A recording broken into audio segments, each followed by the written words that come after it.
Enfim, aí eu fui dar uma olhada no nosso desempenho em termos de resultado e fui dar uma comparada com o que está acontecendo no mundo.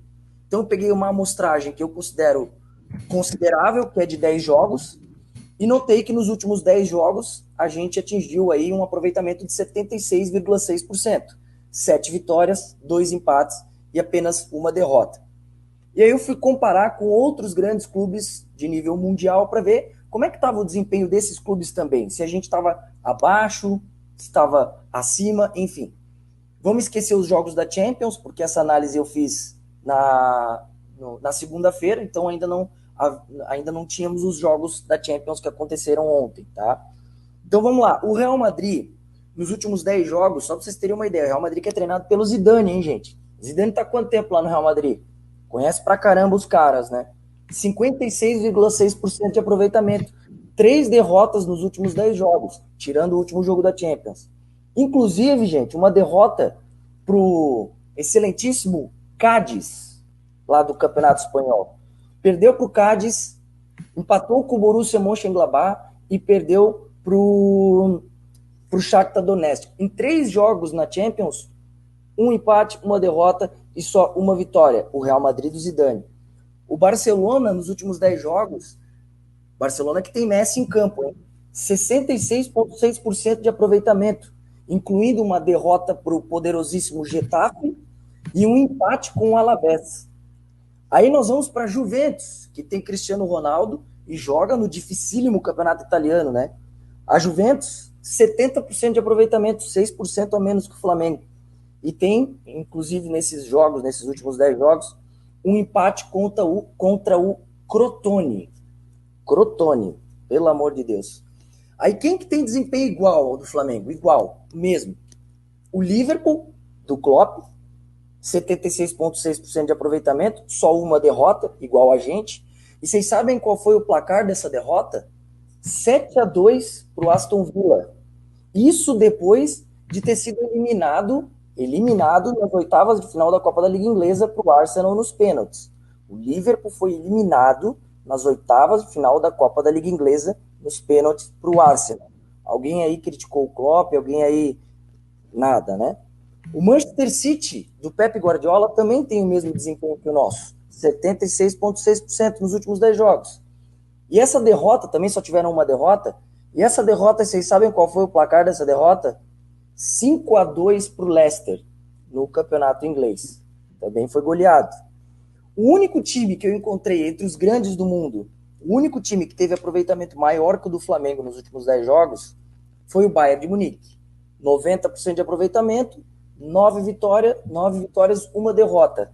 E essa derrota foi com o placar de 4-1 para o Hoffenheim. Aí vocês podem argumentar o seguinte, pô, Guilherme, mas aqui na América do Sul, claro, é muito mais fácil, os times são piores, o Flamengo tem muito mais dinheiro, então é natural que o Flamengo tenha um desempenho em termos de resultado melhor do que os times talvez lá na Europa que enfrentam adversários mais difíceis, né?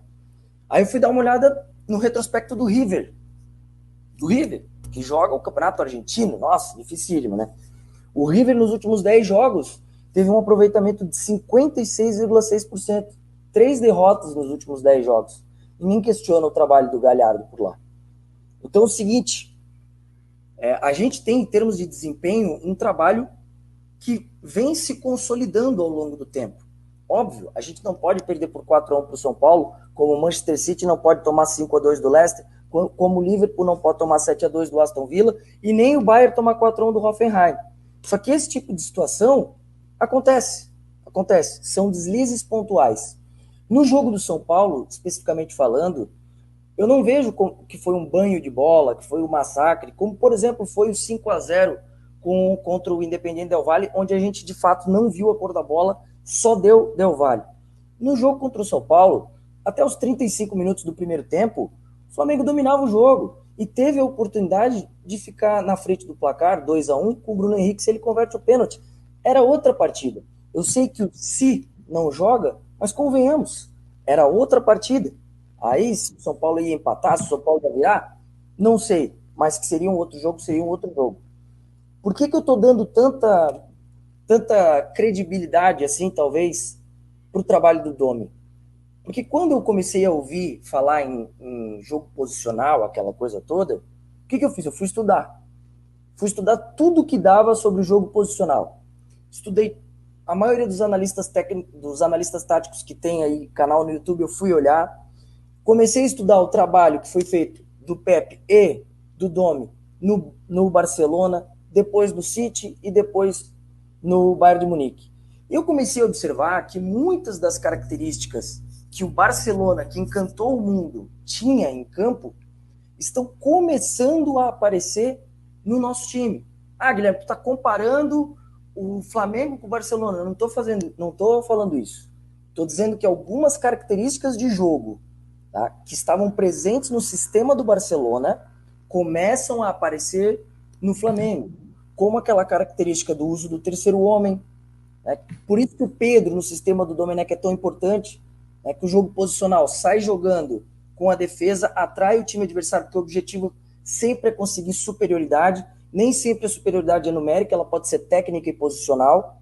Então você atrai o time adversário e consegue encaixar uma bola no Pedro. Quando o Pedro segura essa bola, nós temos Bruno Henrique, temos Everton Ribeiro, temos jogadores de velocidade chegando, e é incrível, vocês podem observar, isso vai acontecer hoje. Todo jogo a gente consegue encaixar 2 ou 3 bolas assim, que o Pedro segura essa bola com um contra-ataque pra gente, numa superioridade numérica de 3 contra 2, e muitas vezes acaba acontecendo o gol. Aconteceu o gol contra o Inter, dessa forma, e aconteceu o gol também contra o São Paulo dessa forma. A marcação-pressão que funcionava com o Jesus não está mais funcionando com o Domi. A marcação-pressão no jogo posicional do Domi ela é diferente. Com o Jesus, ela era aquele abafa, né? Juntava 2, 3 jogadores no homem da bola para tentar roubar a bola de qualquer jeito. É uma marcação que exige muita intensidade e muita entrega dos jogadores. Funcionou bem no ano de 2019. O estilo do Domi é diferente. O jogador que está marcando o homem mais próximo da bola, esse pressiona e os outros fecham a linha de passe. O Real Madrid na vitória ontem sobre a Inter de Milão utilizou esse esquema. Fazia a marcação, o perde pressiona nesse formato. O homem da bola tira, os outros fecham a linha de passe. Só que isso, gente, a gente precisa entender que isso demanda tempo, demanda treinamento. Né? Os jogadores eles não vão entender do dia para a noite qual é a linha de passe que eles têm que fechar, qual é o posicionamento que eles precisam ter. Eu não sei se vocês tiveram a oportunidade de assistir a entrevista do Rafinha no programa Aqui com o Benja. Foi fantástica. O que ele fala do Domi é exatamente isso. Ele até usa a expressão: quando um trabalho desse nível começa, é como se fosse uma criança que estivesse nascendo. E o que ele quer dizer com isso? Nenhuma criança nasce falando, nenhuma criança nasce caminhando. É um processo. Né? Com o tempo ela vai aprender a falar, vai aprender a caminhar, vai se especializar e vai se tornar um grande profissional aí na vida. Essa analogia a gente pode utilizar para o trabalho. Né? Então é algo que pelo que eu estou vendo, das características que eu começo a ver, né, de situações de jogo que existiam no sistema de jogo do Barça, do Manchester e do Bayern, que começam a aparecer aqui, cara, eu começo a entender que nós não atingimos nem 40% do que a gente ainda pode atingir na mão do Domi. O próprio Rafinha disse que quem dava os treinos no Bayern não era o Guardiola, era o Domi. O Guardiola só olhava e corrigia alguns pontos. Então vocês entendam que nós temos hoje no nosso banco de reserva o cara que dava os treinos do Barcelona, do Bayern e do Manchester City. Será que isso não significa nada? A gente vive enaltecendo um treinador brasileiro quando ele passa 3 meses fazendo intercâmbio na Inglaterra. Foi lá, foi se atualizar, ficou 3 meses lá com o Klopp. O cara ficou 11 anos com o Guardiola. 11 anos. Então, será que esse cara não conhece de bola? O próprio Rafinha falou, gente, escuta o que eu tô falando. Esse cara conhece tudo e mais um pouco de bola. Então, é realmente a questão de a gente confiar no potencial que ele tem, né? Dar um pouco de tempo para que ele consiga, de fato, implementar essas ideias, porque leva tempo, o estilo é completamente diferente do estilo do Jesus, mudou tudo, não está tendo tempo para treinar, não tem o Maraca lotado empurrando, né? E está contando aí com um monte de desfalques, Covid, lesão, coisa que ano passado a gente também não teve, pôde contar com os 11 a temporada toda. Né? Então ainda boto muita fé mesmo nesse trabalho do Domenech. Arrisco dizer que o Brasileirão a gente ganha com sobra.